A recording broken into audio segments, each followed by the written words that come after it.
안녕하세요. 6살 난 딸아이를 혼자 키우고 있는 30대 여성입니다.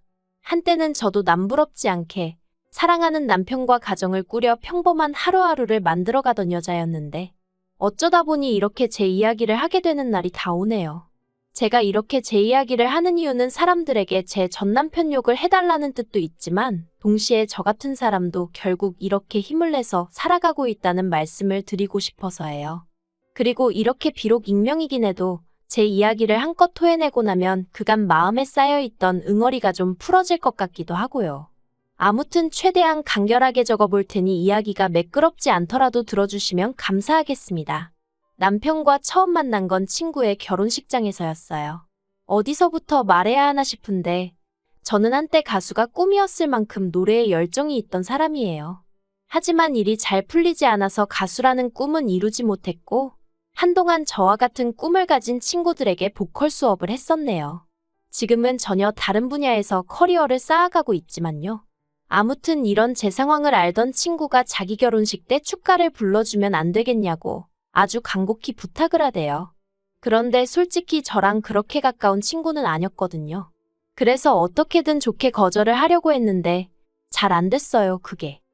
친구 결혼식에서 축가를 부르고 따로 뭐 얼마라도 받고 그런 건 없었어요.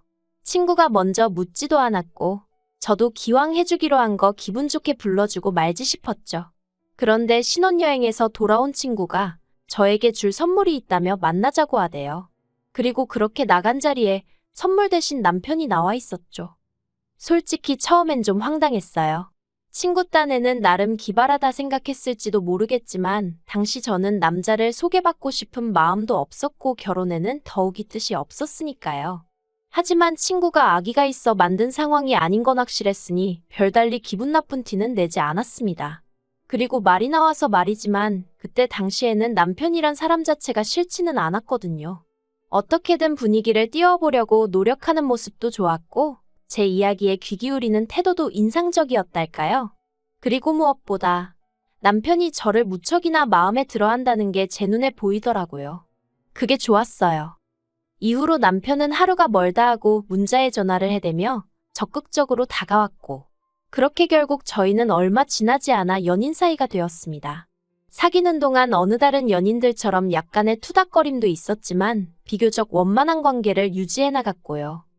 그러다 제 나이 30, 남편 나이 32의 부부의 영까지 맺게 되었죠. 결혼할 때 시댁에서 집을 해주셨고 저희 친정에서 혼수를 채워주셨습니다. 시댁에서 해주신 집이 브랜드 아파트는 아니었어도 비교적 신축이었던 데다가 방도 3개나 되는 30평대 아파트여서 무척 감사하게 생각했어요. 그래서 저희 친정에서도 그에 걸맞게 예단 보내고 남편 양복 맞춰주시고 명품 시계도 해주셨죠. 남편하고 반반 결혼했냐 하면 그건 아니지만 그래도 저희도 할 수 있는 만큼 최선을 다해서 성의를 보였다고 말하는 거예요. 그리고 결혼한 지 1년 만에 저는 임신을 했습니다. 시댁에서는 내심 아들이었으면 하시는 눈치였는데 전 솔직히 딸이든 아들이든 상관없다고 생각했어요. 누가 됐건 간에 건강하게만 태어나다오 그러면 세상 그 누구보다 큰 사랑으로 키우겠다는 마음뿐이었달까요. 그리고 저는 10달 꼬박 채워 그렇게 간절히 바라던 대로 건강한 남자아이를 출산했습니다. 시댁이고 친정이고 할 것 없이 양가 모두 축제 분위기였어요. 남편도 제 손을 붙잡고 눈물을 흘리며 고맙다 고생했다 수고했다. 그리고 아버님께선 축하금이라며 3천만 원을 주시기까지 하셨는데 이 이야기를 전해 들은 친구들이 저더러 복받은 기집애라고 농담 반 질투 반으로 한마디씩 하기도 했었죠. 이젠 다 지나간 과거의 이야기지만 저에게도 이런 날들이 있었고 그래서 이때만 하더라도 저는 제가 세상에서 제일 행복한 여자 중 한 사람이라고 믿어 의심치 않았네요. 하지만 그 행복은 오래가지 못했습니다. 아이 돌잔치까지 일주일 정도를 남겨두고 있던 어느 날 평소처럼 남편의 퇴근을 기다리고 있었는데 전화 한 통이 걸려왔어요. 그리고 저는 별 생각 없이 그 전화를 받았죠. 그런데 건너편에서 흘러나오는 건 웬 어린 아가씨의 목소리였습니다. 아주 당당하게 저희 남편 이름을 말하며 자기가 저희 남편과 사랑하고 있다는 이야기를 하대요. 단 한순간도 상상해 본 적 없던 상황이라 순간 멍해지는 게 이게 지금 무슨 소리지 꿈인가 싶기도 하고 그래서 그냥 전화를 끊어버렸어요. 말문이 막힌다는 게 이런 건가 싶대요. 하지만 또다시 그 번호로 전화가 걸려왔고 저는 도저히 손발이 부들거려서 전화를 받을 수가 없었죠. 그런데 그 여자도 약이 올랐던 건지 아니면 절 쓰러뜨리겠다고 작정이라도 했던 건지 연달아 문자가 왔어요. 그리고 저는 고민 끝에 그 여자가 보낸 듯한 문자를 확인했는데 거기엔 남편의 벌거벗은 사진과 함께 어떻게 만나서 그간 어떻게 관계를 맺어왔는지 일련의 스토리가 쭉 적혀 있었습니다. 저더러 남편을 놔달라는 말 같지도 않은 말도 함께요. 사실 제가 출산하고 얼마 지나지 않아 남편이 개업을 했어요. 원래 다니던 회사를 나와서 자기 이름 석자 걸고 사업을 해보고 싶다면서 말이죠. 그리고 전 그런 남편을 진심으로 응원했습니다. 저와 이제 태어난 아이를 위해 노력해주는구나, 애써주는구나 싶어 고마운 마음까지 있었죠. 그런데 개업을 하고 얼마 지나지 않아 남편의 퇴근 시간이 늦어지기 시작했고 주말에도 출근이다 출장이다 집을 비우는 날이 많아져 갔어요. 그럴 때마다 전 그저 고생하는 남편이 안쓰러웠지 바람을 피우고 있을 거라곤 상상도 못했는데 실제로 남편은 저희와 함께하는 시간만 줄어들었을 뿐 여전히 저에게는 다정한 남편이었고 아이에겐 자상한 아빠였거든요. 아무튼 그렇게 장문의 문자를 확인하고 나서 저는 처음엔 당장이라도 남편에게 따져 물으려고 했어요. 하지만 이내 괜히 남편에게 변명거리를 쥐어짜낼 시간만 주는 건 아닌가 싶어서 일단은 남편의 퇴근만을 기다렸네요. 남편이 퇴근하기를 기다리는 시간이 정말 천년 같더라고요. 그리고 어느덧 2시간쯤 지났을까 남편이 평소처럼 웃으며 현관을 들어왔는데 전 아무 인사도 하지 않고 핸드폰만 남편 얼굴에 들이밀었습니다. 그리고 이 여자 누구냐고 물으니 금세 사색이 되어서는 일 때문에 알게 된 여자라면서 그 이상 그 이하도 아니랍니다. 이 여자가 무슨 이야기를 하는 건지 자기는 모르겠다며 일 때문에 너무 힘들 때 몇 번 따로 만나서 술 한잔 한 게다라고. 저더러 이 여자 말이 아니라 자기 말을 믿어줘야 한다면서 펄쩍 뛰대요. 그리고 저도 그런 남편을 정말 믿어주고 싶었어요. 사실 저도 어디서 남편이 바람을 폈는데 어떡하죠와 같은 글을 읽으면 이걸 왜 고민하나 당장에 이혼이지라고 생각하던 사람이었는데 막상 이게 제 일이 되니까 이성적인 판단이 불가능해지대요.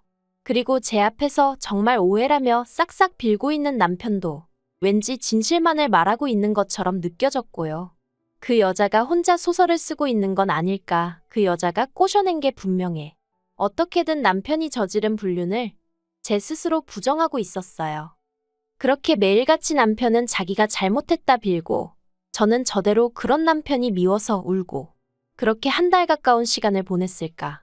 갑자기 하루는 남편이 저에게 할 이야기가 있다고 하더니 아무래도 자기가 저를 놔줘야 할 것 같답니다. 하늘이 무너지는 기분이었어요. 이혼 이야기를 꺼내도 내가 꺼내야지. 어떻게 지가 나한테? 그리고 저는 구차하게도 그 이유가 뭐냐고 물었어요. 그러자 한다는 말이 그 여자가 임신을 했답니다. 그래서 그 여자를 자기가 책임져야 할 것 같다대요. 그 소리를 듣는데 어이가 없고 황당해서 그럼 나하고 우리 애는 하고 물었더니 기껏 한다는 소리가 저는 좋은 여자이지 않냐입니다. 처음 만났을 때부터 지금까지 자기나 시부모님이나 애한테 하는 것만 봐도 얼마나 좋은 사람인지 자기가 잘 안다면서. 그런데 그 여자는 아니래요. 자기가 헤어지자고 하니까 그러면 애도 지워버린다고 그런다면서 그런 여자를 어떻게 혼자 내버려 두냐입니다. 그래도 자기 앤데 그렇게 사라지게 둘 순 없지 않냐면서 말이죠. 그러면서 집도 차도 전부 다 저에게 주겠다고 이쯤에서 헤어지자대요. 배신감에 치가 떨린다는 게 이런 건가 싶고 아무 일도 없었다더니 애가 생겼다는 게 어이없고 이런 인간을 어떻게든 믿어보려던 제 자신이 한심하고 견딜 수가 없더라고요. 그래서 알겠다고 집하고 차 다 달라고 했어요. 그리고 시부모님께도 확실하게 당신의 도로 하게 된 이혼이라고 얘기하라고 했죠. 이 부분에선 남편도 살짝 멈칫하는 눈치였지만 이내 알겠다고 하더라고요. 그래서 이튿날 남편하고 같이 시댁에 찾아갔습니다. 아무것도 모르시는 시부모님은 연락도 없이 갑자기 웬일이냐 하시면서도 몹시 반가워하셨지만 이내 저희가 전한 소식에 정말 크게 충격을 받으신 듯 했어요. 평소에 그렇게 다정하고 상냥하셨던 어머님이 남편더러 네가 사람이냐고 악을 쓰셨고 아버님도 남편을 죽일 듯이 두들겨 패시더니 집하고 차뿐이냐며 당신이 미안하다고 위자료는 넉넉히 챙겨줄 테니 애 때문에라도 연락은 끊지 말고 살자 하시더라고요. 제가 간결하게 적느라 지금 이런데 정말 난리도 그런 난리가 없었어요. 그리고 얼마 안 가 바로 이혼 절차를 밟았습니다. 준다는 재산은 싹 다 받았고 남편이 일주일에 한 번은 애를 보여달래서 제정신이냐고 한 달에 한 번도 많다고 그렇게 합의하고 마음 같아선 평생 보여주기 싫었는데 그게 그렇게는 안 된다고 하더라고요. 그런데 이 과정에서도 그 여자가 또 연락을 해와서는 어떻게 사람을 그렇게 싹 다 벗겨먹을 궁리를 하냐면서 저더러 이기적이네 뻔뻔하네 말 같지도 않은 소리를 해대더군요. 아무튼 이걸로 속 썩은 걸 제외하곤 그래도 비교적 수월하게 이혼했습니다. 이혼 절차를 마치자마자 집도 차도 팔았더니 제법 목돈이 생겼는데 이건 저랑 제 아이의 미래를 위해 아껴둬야겠다는 생각이 들어 손 떼지 않고 그대로 친정에 들어갔어요. 친정 부모님께는 그저 죄송한 마음뿐이었죠. 주변 사람들한테 딸 자랑하는 재미로 사셨을 텐데 괜히 얼굴에 먹칠을 한 것 같았거든요. 물론 이런 제 생각을 말씀드리며 죄송하다 하니 친정 부모님께선 그게 무슨 말 같지도 않은 소리냐며 이래도 저래도 당신들의 하나뿐인 소중한 딸이라고 제 잘못도 아닌데 절대로 주눅 들지 말라고 하셨지만요. 한편 저는 바로 직장을 구했습니다. 결혼 전 다니던 회사로 돌아가기엔 시간이 많이 흘러서 힘들 줄 알았는데 회사에서 가깝게 지내던 상사에게 연락을 하니 마침 구인 중이었다면서 잘 됐다고 얼른 돌아오라고 하더라고요. 다행이었죠. 사실 돈이 궁했던 건 아니지만 집에만 있으면 미칠 것 같았거든요. 물론 여전히 지금도 속에서 울컥하고 뭔가 올라올 때가 있긴 하지만 그래도 지금은 많이 안정되고 편해졌어요. 아무튼 그러다 한 달 전 주말이었습니다. 아이가 남편을 만나는 날이었는데 보통은 원래 제가 아침에 남편에게 아이를 데려다주고 저녁에 남편이 데려다주거든요. 그런데 어째서인지 그날따라 남편이 자기가 데리러 오겠다더니 저더러 애 데리고 놀이공원에라도 갈까 하는데 같이 가겠냐는 거예요. 그래서 제가 제정신이냐고 됐다고 애나 제대로 놀아주라고 했어요. 그랬더니 그러면 저녁이라도 같이 먹을 거냐는데 어이가 없어서. 그래서 제발 쓸데없는 소리 하지 말고 눈앞에서 사라지라고 했죠. 그리고 그날 저녁 남편이 애를 데려다 주러 왔는데 애는 집에 먼저 들여보내고 저더러 얘기 좀 하자며 저를 붙잡는 거예요. 마주하기가 죽기보다 싫었지만 그래도 애에 관한 이야기인가 싶어서 그렇게 집 근처 카페로 향했습니다. 그런데 남편이 저랑 마주 앉더니 우리 처음 만났을 때 생각나냐? 그때 너 참 예뻤다. 하나마나한 쓸데없는 소리를 늘어놓는 게 아니겠어요. 그래서 제가 이딴 소리나 할 거면 가겠다니까 잠깐만 있어보라더니 자기가 아무래도 큰 실수를 한 것 같다는 거예요. 도대체 무슨 소린가 싶어서 남편을 가만히 쳐다보니까 그 여자 애가 자기 애가 아니랍니다. 저는 처음에 뜬금없이 무슨 소리를 하는 건가 싶었죠. 그런데 남편이 깊이 숨을 한 번 들이쉬더니 얼마 전에 우연한 기회로 애 혈액형 검사를 하게 되었는데 아무리 생각해도 말이 안 되는 결과가 나와서 그 여자 몰래 유전자 검사를 했는데 자기 애가 아니라고 나왔대요. 그리고는 그 여자한테는 이미 이혼하자고 얘기해뒀다면서 자기한테 진짜 염치 없다는 거 아는데 한 번만 기회를 주면 안 되겠냐입니다. 그런데 그 이야기를 듣는데 자꾸 피식피식 웃음이 나는 거예요. 이 인간 천벌받는구나, 천벌이라는 게 있긴 있구나 싶은 게. 결국 제가 소리내서 깔깔웃다가 기회 같은 소리 한다고 됐다고 했어요. 그리고 먼저 일어나서 뒤돌아 집으로 오는데 그렇게 가벼운 발걸음은 참으로 오랜만이었네요. 그리고 얼마 뒤 설마 했는데 그 여자한테도 연락이 왔습니다.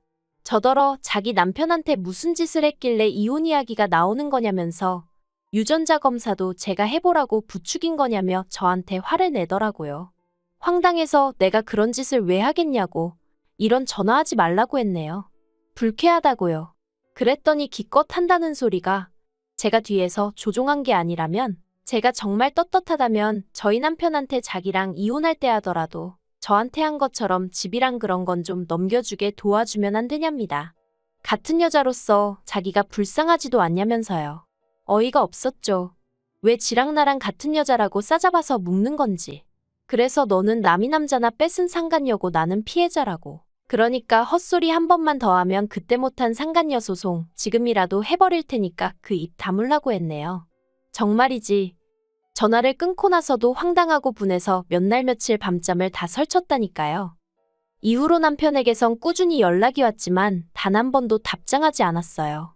이번 주에 다시 애를 보내야 하는데 솔직히 정말 안 보내고 싶은 마음이 굴뚝 같습니다. 하지만 법적으로 그렇게 하면 안 된다니까 저도 골치가 너무 아프네요.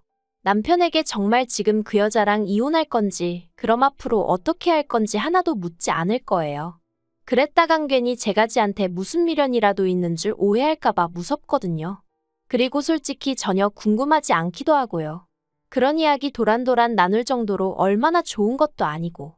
까놓고 말해서 이혼하고 완전히 남남이 되어버린 순간 아무리 애 아빠라지만 저와는 더는 상관없는 사람이니 잊고 지내려 노력했고 앞으로도 그럴 생각이에요. 아무튼 제가 나서서 어떻게 한 건 아니지만 그래도 세상이 그렇게 불공평하지만은 않다는 걸 배우네요. 앞으로도 남편이나 그 여자나 두 번 다시 행복한 순간은 맞이하지 못한 채 지옥 같은 마음으로 살았으면 좋겠단 바람뿐입니다.